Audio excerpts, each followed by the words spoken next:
자, 이번 시간에는 전산세무 2급에서 여러분 교재는 188페이지고요.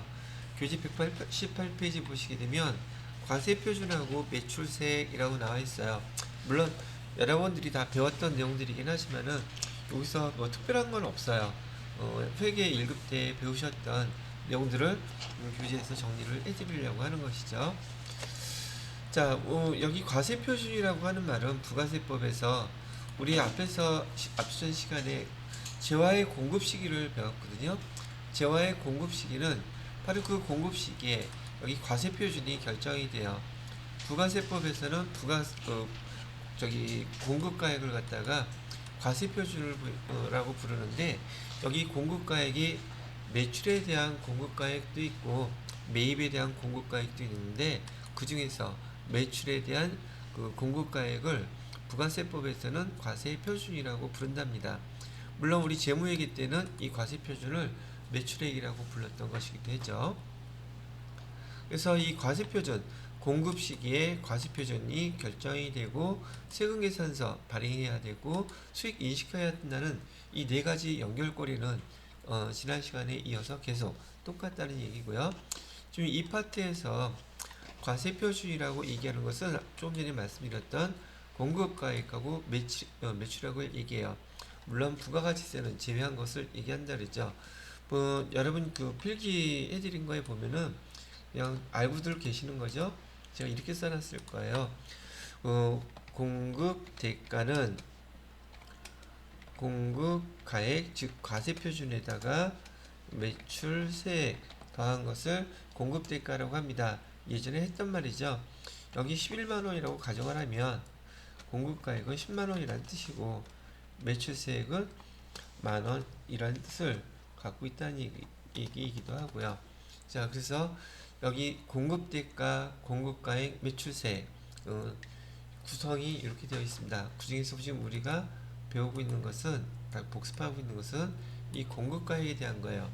얘를 과세표준이라고 부른다. 과세표준.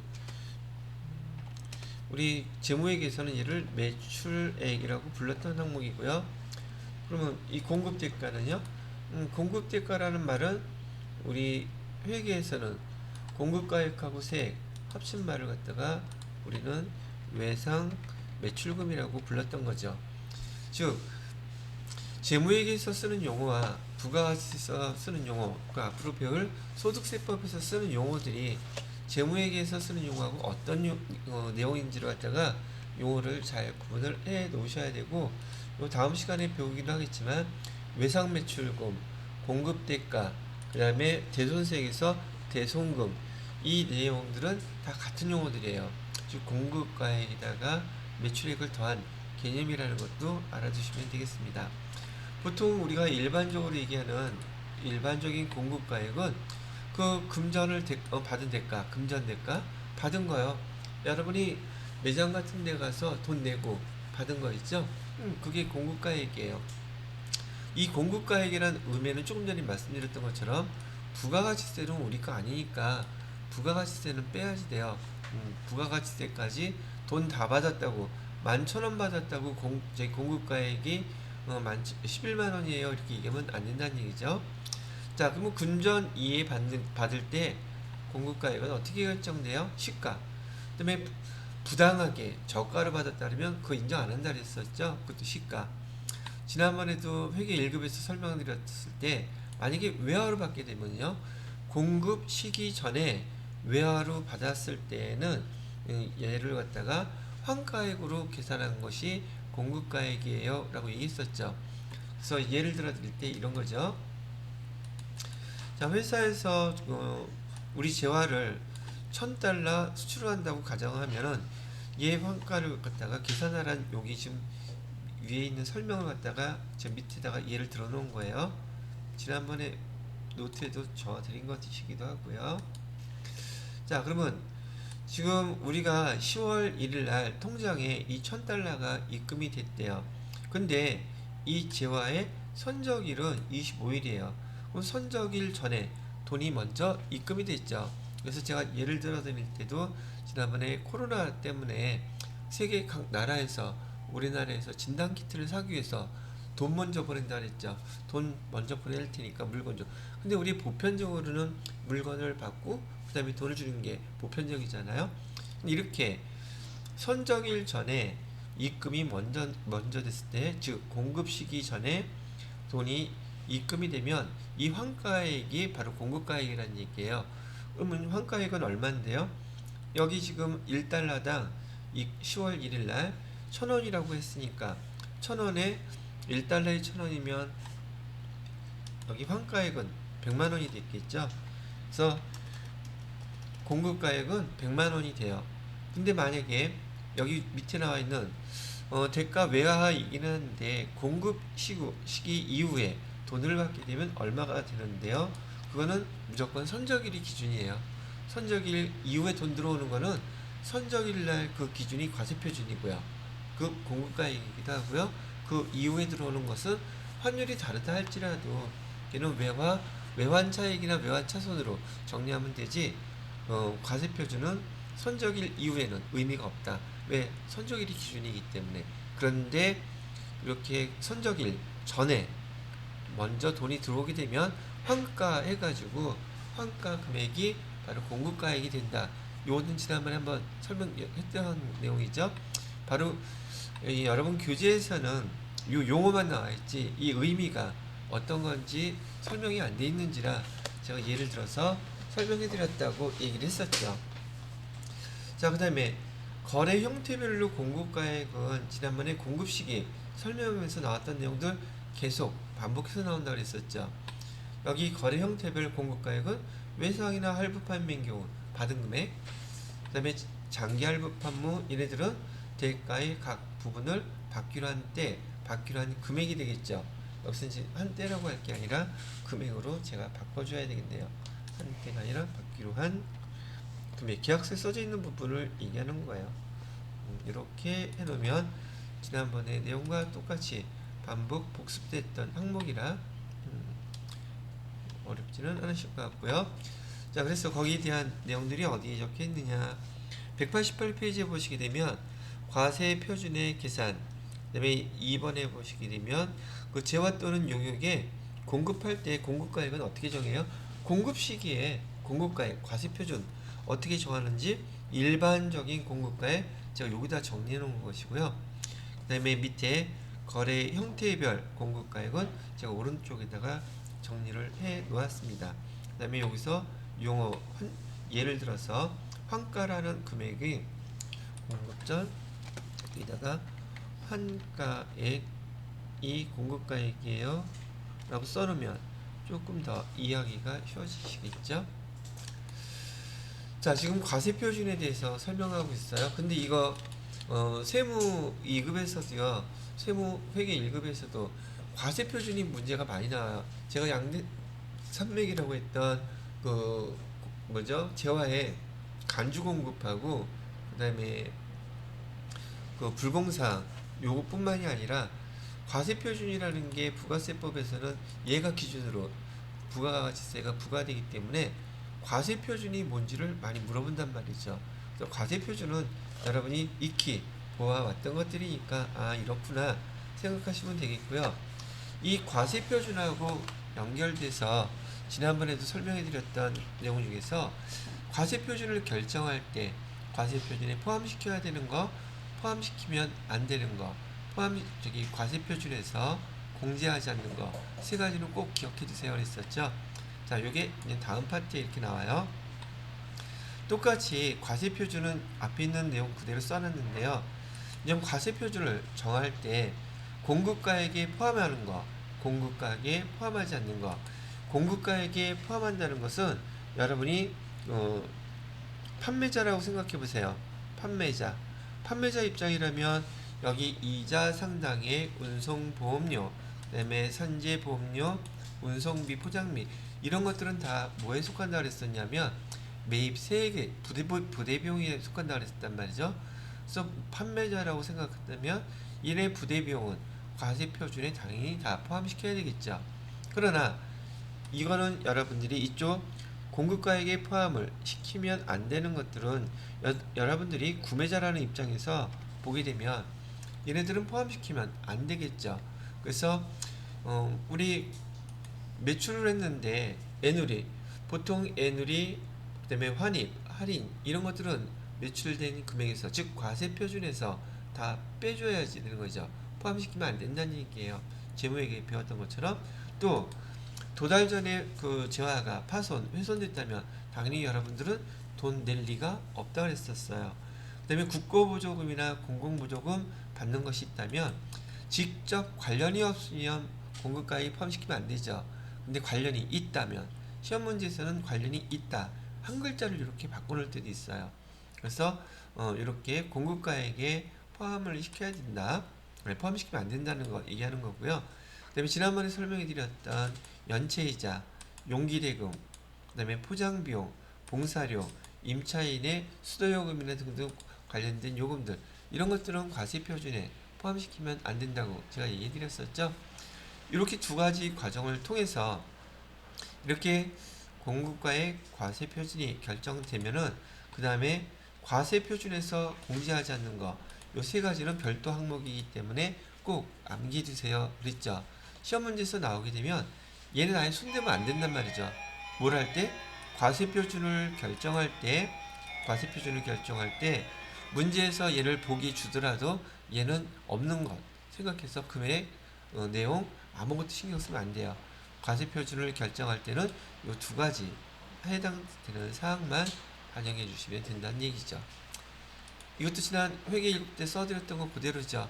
여러분 노트에도 그대로인데 제가 주말에 이거 끝내려고 집에서 열심히 이거 했는데 진도 되게 안 나가더라고요.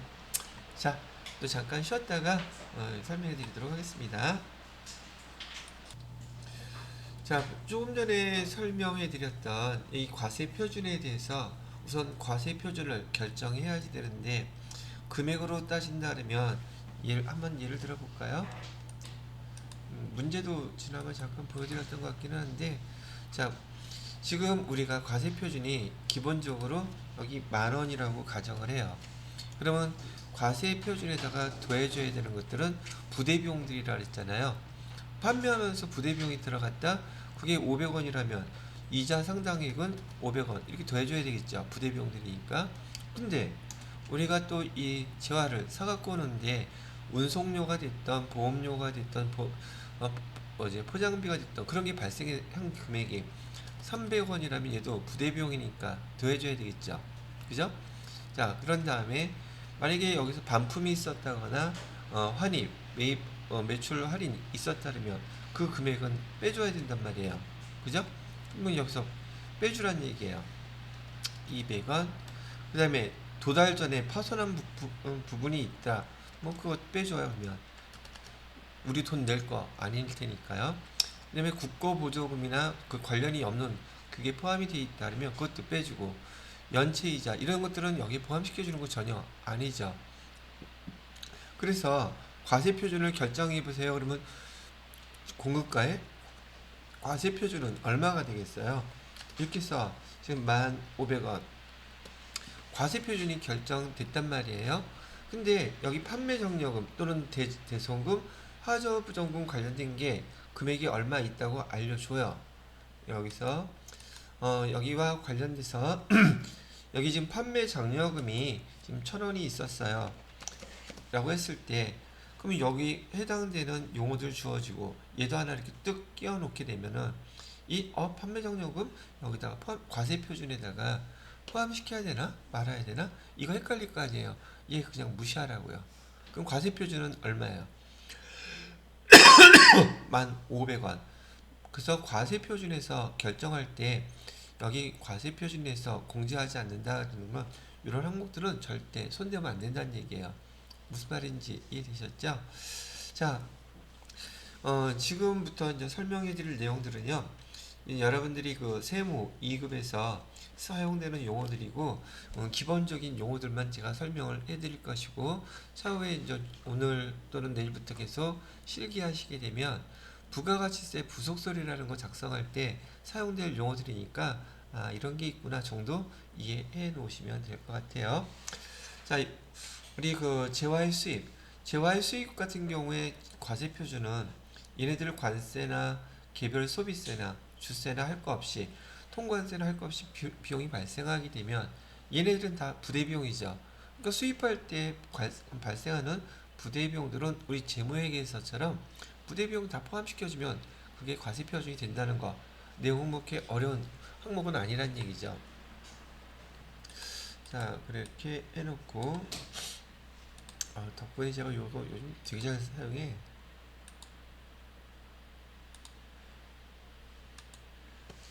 자, 그래서 여기 이번에는 재화의 간주 공급. 왜 갑자기 재화의 간주 공급? 지금 여지껏 설명해드렸던 내용들을 잠깐 교재에서 정리하겠으면 189페이지 보시면 공급가액에 포함하는 것 시험 문제 출제가 아주 잘 된다 그랬어요. 그 다음에 밑에 공급가액에 포함하지 않는 것 과세 표준에서 공제하지 않는 것 여기 과세 표준에 대한 기본 내용들이기 때문에 별표 3개 해놓으시고요. 디귿, 리을, 미음 연결해서 지금처럼 정리를 해놓으시면 좋겠어요. 그 다음에 재화의 수입 밑에 나와 있는 것들은 밑에 있는 부대비용들은 다 수입할 때 재화를 수입할 때 발생하는 부대비용들은 다 더해주세요 라고 얘기하는 것이죠. 자, 그러면 여기 네 번째 재화의 간주 공급이라고 얘기해 놓고서는 재화의 간주 공급이 됐을 때 여기 간주 공급의 과세 표준 재화의 간주 공급 과세 표준은 어떻게 결정이 돼요? 라고 이제 설명을 해주고 있다는 얘기죠. 근데 이 개념이 지금 많이 사용될 거예요.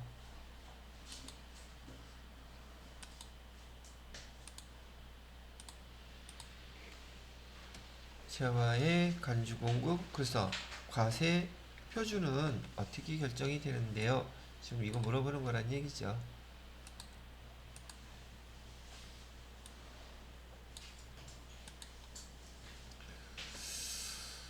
자, 보시죠. 재화의 간주 공급이라고 얘기하는 것은 우리가 재화의 간주 공급 뭐뭐 있었죠? 배웠던 거 다시 한번 잠깐만 정리해 놓고요. 이랬을 때 재화의 간주 공급은 첫째 지금 자가 공급이라고 있었어요. 그죠?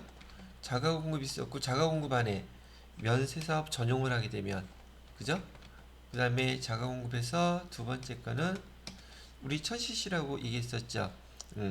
비영업용 소형 승용차에 사용이 되는 그런 간주 공급에 해당되는 항목들은 그 과세표준 공급가액을 어떻게 결정해요? 이렇게 얘기하는 거고 이런 타 사업장 반출 세무이급에서도 많이 나오는 항목들이랍니다. 간주 공급은 얘는 판매 목적으로 반출했을 때 부가가치세 부과라는 거 배웠었던 거고요. 두 번째로는 개인적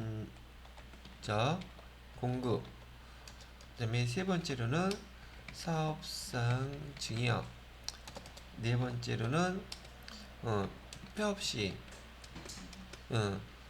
잔존 재화 이렇게 내부적으로 사용된 것들일 때 공급가액 과세 표준 어떻게 결정해요? 지금 그거 얘기해 주는 거예요.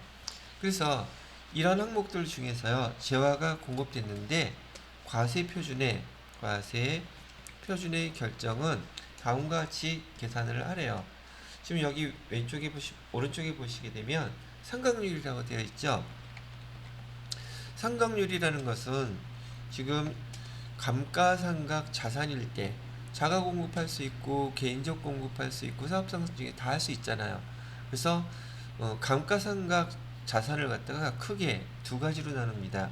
하나는 건물 또는 구축물로 이때는 상각률을 5% 사용해 달래요. 상각률을 5%로 해서 계산을 해주고요.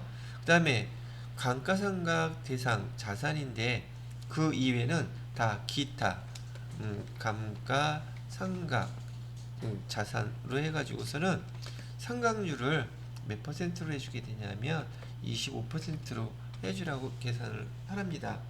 그래서 상각률이라는 건 일단 이제 우리가 여기 부가가치세 부속서류 작성할 때 여러 가지 사용하는 방법에서 상각률은 건물 구축물은 몇 퍼센트? 5% 기타 감가상각 자산은 몇 퍼센트? 나머지는 몽창 다 25%. 이 두 가지밖에 사용 안 할 거야, 부가세법에서는. 그래서 차후에 제가 설명할 때 상각률 이게 이렇게 나오게 되면 건물하고 구축물은 5%, 그다음에 기타 감가상각 자산은 25% 상각률을 계산해서 사용할 겁니다 라고 얘기를 해드리는 거예요. 지금은 용어만 알아두시면 돼요. 두 번째로는 경과된 과세기간이라는 용어가 있는데, 경과된 과세기간은 앞으로 우리 부가세법에서 어떻게 제가 계산을 해드릴 거냐면, 경과된 과세기간 1년을 우리는 1기하고 크게 2기로 나누죠. 이렇게 1년 동안에 부가가치세 과세기간 1기, 2기 얘가 몇 기가 지나갔는지 경과된 과세기간을 계산할 필요가 있단 말이죠. 그때 계산하는 방법은 이렇게 계산하시면 돼요. 지금 제가 하나 예를 들었는데, 여기 이거를 좀 더 구체적으로 써놔봐야지 기간이 좀 이해가 되실 것 같죠? 자, 보시죠. 지금 여기에 제가 2018년이라고 치고 2019년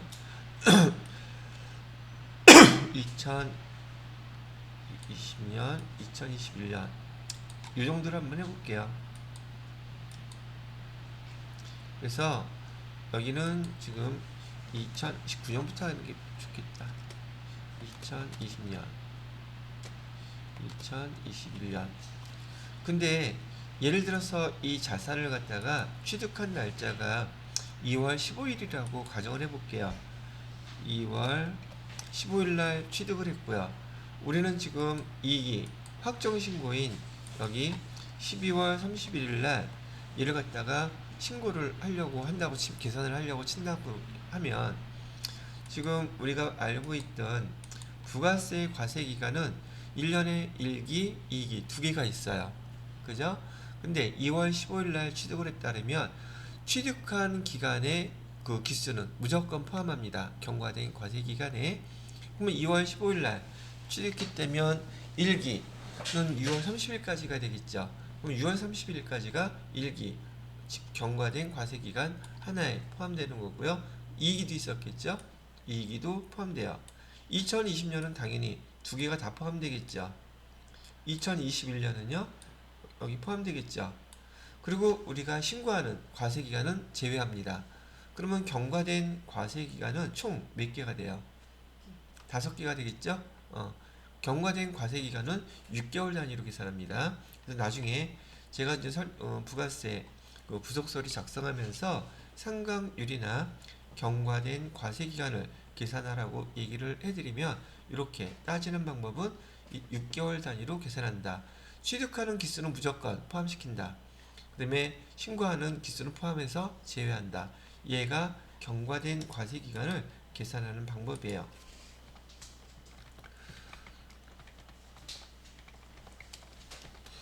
지금 우리 세무사회 시험에서는 얘가 주어지는데, 나중에 여러분이 공부하실 그 TET 2급에서는요, 이 경과된 과세기간을 여러분이 계산해서 숫자를 입력해 줘야 된단 말이죠.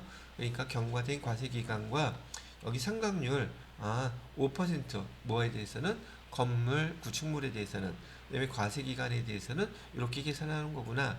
용어부터 먼저 알아두시라고 제가 용어를 설명해 드린 겁니다. 여기에 대한 내용을 보시게 되면은 190페이지에 그 재화의 간주 공급에 대해서 여기 과세 표준 계산할 때 기업, 니은, 상각률과 경과된 과세기간의 계산 방법 설명을 해놨죠. 근데 날짜로 해놓지 않고 말로 해놨기 때문에 이해가 안 되실 거라고 생각이 돼서 제가 설명을 해드렸어요.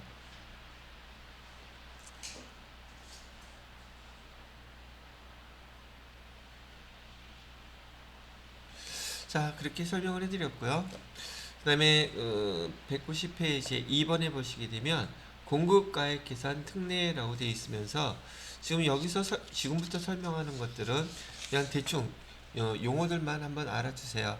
여기가 바로 부가가치세 부속서류들 작성할 때 그 이론들이거든요. 세법. 근데 문자로만 설명봐서는 여러분이 이해하기가 조금 어려울 테니까 차후에 부속서류 작성하면서 해당되는 자료들을 갖다가 제가 하나씩 예를 드리고 여기서 썼던 용어들을 또 한번 다시 복습을 해 드릴 겁니다. 일단 이 항목은 이 정도 끝내놓도록 하고요. 그 다음에 다음 파트에 보시게 되면 자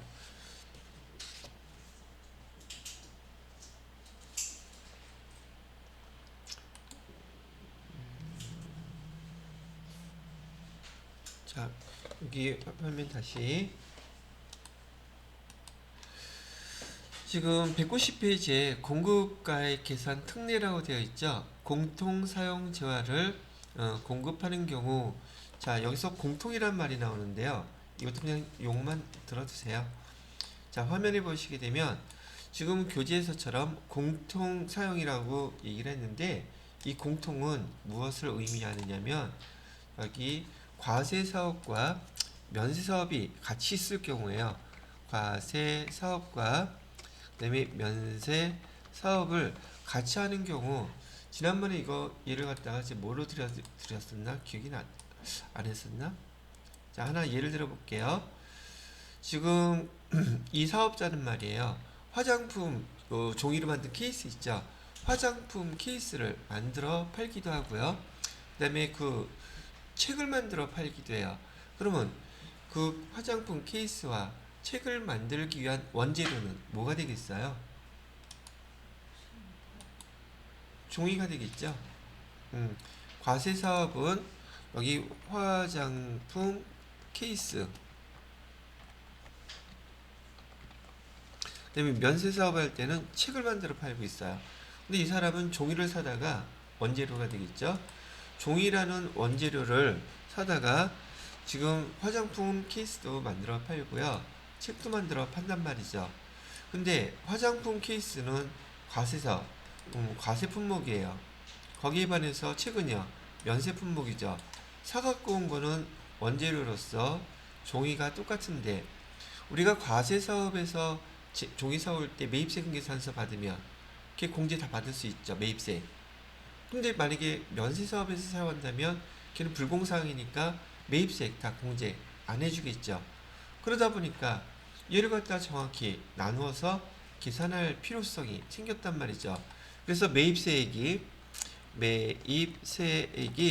1,000원인데 얘를 갖다가 과세사업에서는 공제 받을 수 있는 것이고 면세사업에서는 공제를 못 받으니까 이 금액을 지난번에 우리 원가 계산할 때 비례식으로 나눠줬었죠. 어떻게 나눠주냐면 그때는 우리가 배부 기준이라는 용어를 사용했었어요. 여기서의 배부 기준은 뭐냐면 종이를 사다가 판매를 했을 거 아니에요. 그래서 여기는 얼마치를 팔았냐면 5,000원어치를 팔았대요. 그다음에 여기서는 얼마어치를 팔았냐? 여기는 3,000원어치를 팔았대요. 그럼 전체 금액 종이를 매입해 갖고 사다가 양쪽 사업에서 총 판매한 금액은 얼마예요? 8,000원이잖아요. 그죠? 그럼 2,000원을 8,000원 분의 5,000원. 그럼 여기 거. 8,000원 분의 3,000원 하면 여기 거. 1,000원이 요 금액 이렇게 나눠지겠죠. 배분 방법이에요. 그래서 여러분은 벌써 지난 시간에 원가 계산을 배웠기 때문에 차후에 제가 부가가치세 부속서류 작성하면서 이런 방법, 면세 사업에서 그다음에 과세 사업에서 사업했던 그 금액을 매입세액을 나누어서 면세 사업은 공제 못 받는 것이고 과세 사업에 사용된 것만큼은 공제받는 거죠. 그 배부 기준 바로 이게 매출액이에요. 과세 표준. 과세 표준으로 배분할 때 이런 내용들을 설명해 드릴 거예요. 근데 밑에 나와 있는 토지와 건물, 부동산, 임대 용역 거기 교재에서는요 190페이지에 1번이라고 동그라미 써 있는 거 있죠. 거기 공통 사용 재화를 공급하는 경우에 여기 금액은 공급가액과 안분계산 생략하는 거 192페이지에 보시면 토지와 건물들을 일괄 공급할 때 다 배부 기준으로 이렇게 나누어서 사용할 거예요. 근데 지금 현재로서는 여러분들이 이거 굳이 계산하실 필요 없다는 거고요. 왜? 시험 문제 잘 안 나와요. 근데 내용은 실기할 때 그 실기에 대한 그 부속서류 작성한 것이 더 중요하기 때문에 그때 그 예제를 보면서 다시 한번 설명을 해드리도록 하겠습니다. 그 다음에 3번에 보시게 되면 부동산 임대 용역의 공급가액이라고 되어 있는데 걔도 계산식은 다 마찬가지로 비례식으로 계산하는 방법이랍니다. 그래서 부동산 임대 용역의 공급가액 니은에 보시게 되면 전세금 또는 임대보증금에 대한 간주 임대료의 계산, 이 항목들은 시당초 지금 현재 읽어보셔도 잘 이해가 안 되니까 이거는 넘어가도 괜찮아요. 다음 페이지에 보시게 되면 디귿에 과세, 면세, 겸용주택의 경우 얘도 비례식으로 이렇게 구분한다고 되어 있는데 얘도 일단 패스하고 여러분 읽어보지는 않으셔도 돼요. 지금은 이런 게 있구나 라는 정도만 이해하고 넘어가세요. 자, 그 다음에 매출세액 보도록 하겠습니다. 매출세액은 자, 화면에 지금 보시죠. 매출세액은 결국은 우리가 과세표준에 대해서 10% 또는 영세율일 경우 0%를 곱해서 여기 부가가치세 세액을 갖다가 계산하는 걸 말해요. 근데 지금 여기 화면에 보시게 되면 여러분이 회계 1급에서 배우셨을 때 부가가치세 그 조회 문제는 많이 다루었었죠. 그다음에 부가가치세 신고서도 받던 거 기억하시죠? 제가 주말에 이거 엄청 신경 써서 이런 거 준비해놨어요. 이렇게. 근데 정말 진도 안 나가더라고요. 뭐 이렇게 할 게 많고 중간에 뭐하고. 자, 봐요. 지금 타이틀이 매출세액이에요. 매출세액은 지금 여기 부가가치세 신고서 매출액, 매출과 관련돼서 과세 표준 및 매출세액 이렇게 빨간색으로 표시되어 있던 거 보셨었죠? 그 다음에 여기 세금 관련돼서 매출과 관련돼서 과세에 해당되는 것들은요. 요 과세에 해당됐던 것들은 세금계산서 발급분 여러분들이 부가세 부가세 유형으로 메인 매출 전표 입력할 때 11번 입력하면 여기 다 집계됐던 것도 기억하시죠? 그 다음에 매입자 발행 세금계산서는 뭐 그렇다 치고 그 다음에 신용카드 현금 영수증 매출분은 여기에 집계가 됐었고요. 그 다음에 우리가 건별로 했던 기타 정규 영수증이 없는 것들은 여기에 집계가 됐습니다 라고 설명했던 거 기억나시나요? 여러분 세무 2급에서는 이거 되게 중요해요. 이 해당되는 자리에다가 메인 매출 전표에 관련된 자료 주고서 직접 이거 작성하라고 한단 말이죠. 그러니까 우리 TAT 2급에서는 얘 자료를 주고 메인 매출 전표에다가 입력하라 그래요. 그럼 전표를 입력하면 부가가치세 신고서나 부가가치세 부속서류에 자동으로 반영이 돼요. 그래서 좀 수월하고 좀 편리한 면이 있어요. 기본 점수 딸 수도 있고요. 근데 세무사회 시험에서는 전표를 입력하라고 주지 않고 전표는 입력했다고 가정하고 부가가치세 신고세 우리 메인 매출 전표 입력에서 11번 세금계산서 발행된 거, 그 다음에 신용카드 매출 전표나 현금 영수증으로 매출한 거, 그 다음에 건별로 매출한 거 해당되는 금액들을 부가세와 같이 여기다가 입력하라는 게 시험 문제예요. 그래서 부가가치세 신고서를 작성을 하는 게 시험 문제이기 때문에 나중에 이건 연습해 볼 것이긴 하지만 이 내용들을 유심히 잘 봐두실 필요가 있더란 말이죠. 그 다음에 영세율과 관련된 거 영세율도 두 개로 나눠져요. 여기 영세율 세금계산서 발급부는 여기다가 기록하셔야 되고 기타 이런 직수출 즉 해외로 수출한 걸 여기다가 입력을 해주셔야 돼요. 6번에다가 이렇게. 그러면 여기 해당되는 게 있다면 세금계산서 발급한 거에 대한 매출세 얘는 100분의 10 되어 있죠. 자동 계산돼요. 부가가치세 신고세에 입력하게 되면 공급가액을 마찬가지로 신용카드나 현금 영수증 발행한 것도 자동으로 공급가액 입력하면 100분의 10 되게 돼 있고요.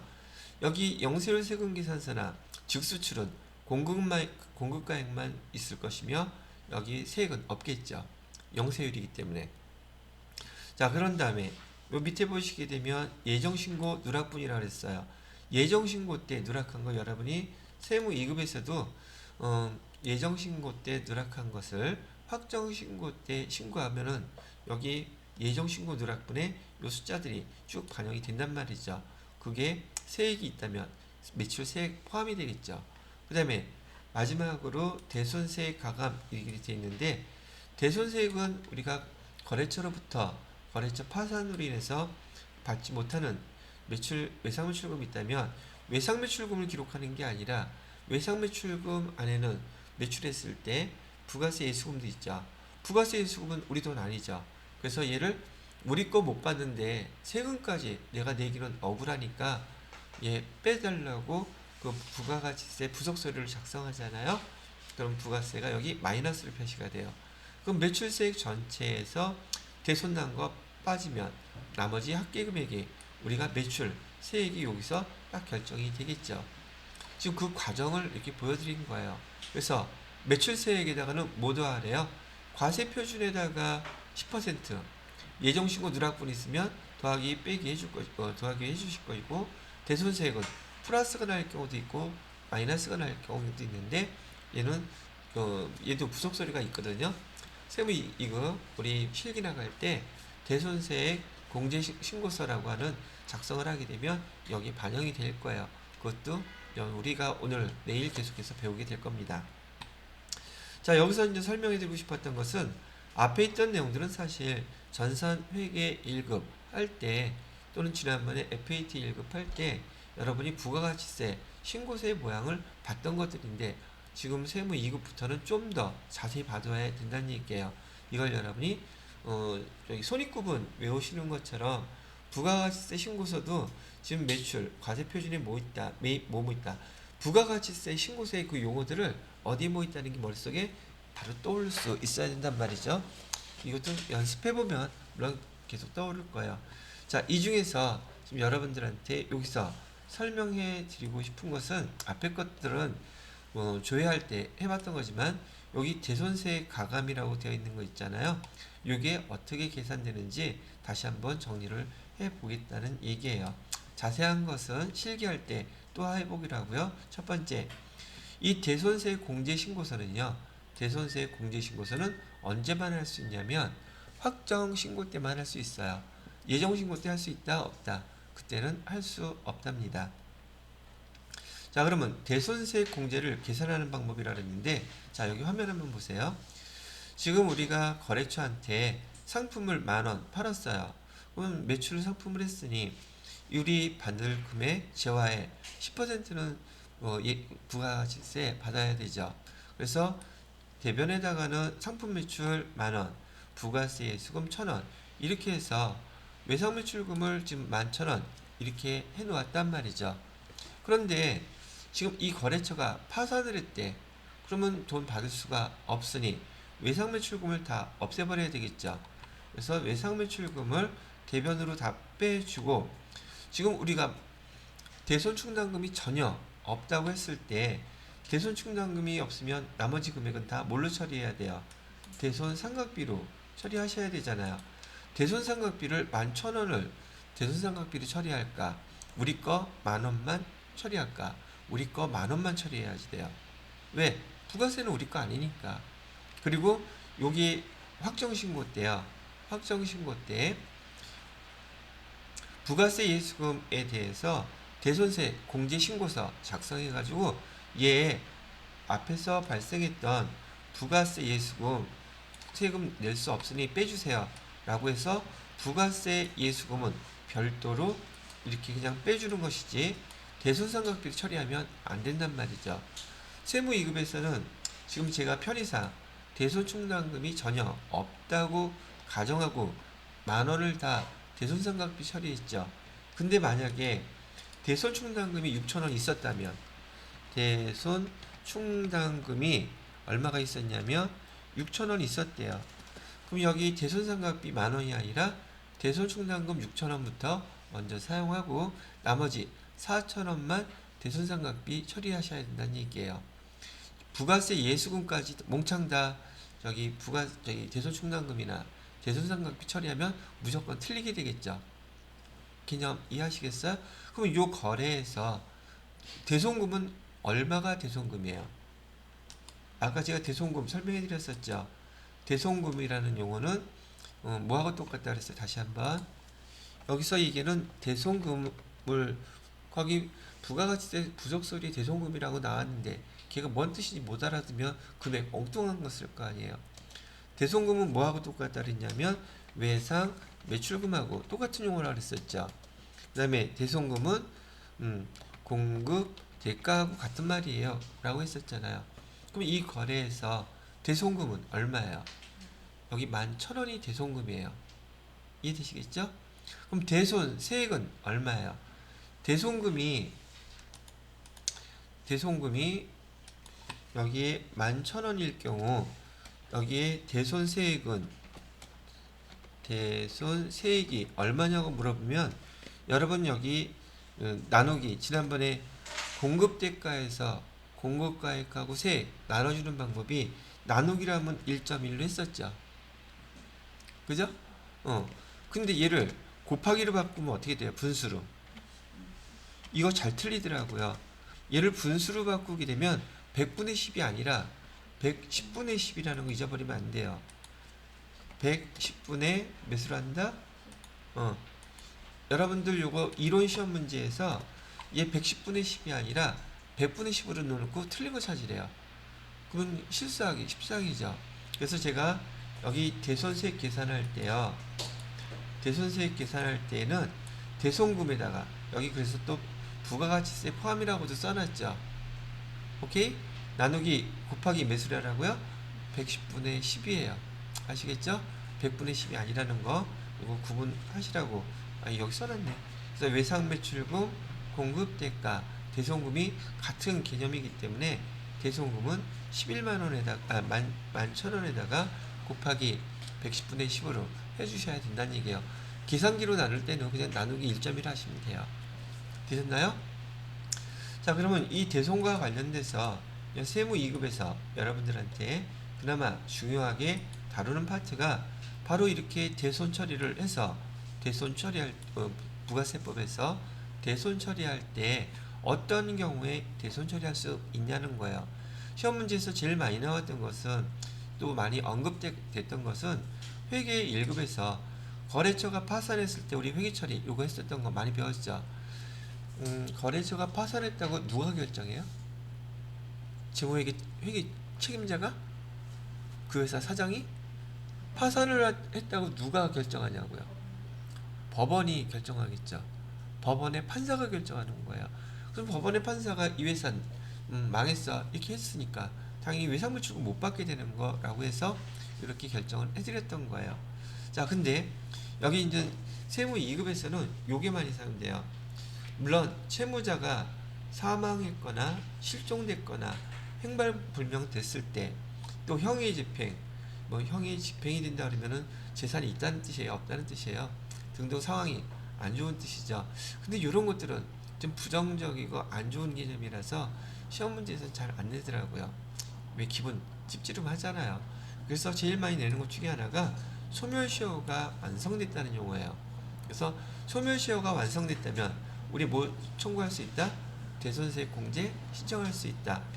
그 다음에 채무자가 파산했다. 그러면 뭐 신청할 수 있다? 대손세액 공제 신고 작성할 수 있다. 그 다음에 여기 부도 발생일로부터 몇 개월 이상? 부도 발생일로부터예요. 우리가 공급하고 나서가 아니라 부도가 발생했다는 걸 알고 나서 그 다음에 6개월이 지나야지 돼요. 그때 이거 할 수 있다. 이렇게 해서 여기 대손 요건에 대한 것도 부가가치세 부속서류 작성할 때 그 대손 요건을 여러분이 화면에서 클릭하면 이 항목 6가지가 쭉 나와 있어요.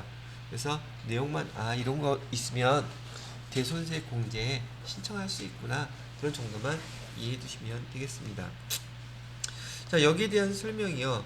지금 그 192페이지에 매출세액 그 표가 조금 전에 제가 우리 지금 부가가치세 신고서 화면에서 보게 될 자료로 제가 설명을 이렇게 보여드린 것이고요. 193페이지에 보시게 되면 매출세액의 계산 제가 아까 위에 써놓은 거 있죠? 그거 써놓은 거 나와 있고 그 다음에 예정, 신고, 누락분 세 번째 대손세액 공제 그 다음에 대손세액 공제 제도 여기는 이제 이따가 할 것이기 때문에 얘들이 제가 요 파트 설명 끝나면 천천히 한번 읽어보셔야지 돼요. 그 다음에 대손세액 공제 계산 거기 대손세액 그리고 거기다 별표 하나 해놓으세요. 그다음에 110분의 10 또는 나누기 1.1 그렇게 설명해 놓으시고요. 대손 요건도 별표 하나 정도만 해 놓으세요. 천천히 한 번은 다 읽어보셔야 될 거니까요. 그 다음에 194페이지에 보시게 되면 대손 확정기한이라고 되어 있죠.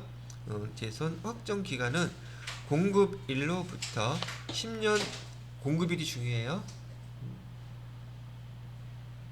공급일로부터 10년이 되는 날 속하는 과세 기간에 대한 한 단까지 얘기가 나와 있네요.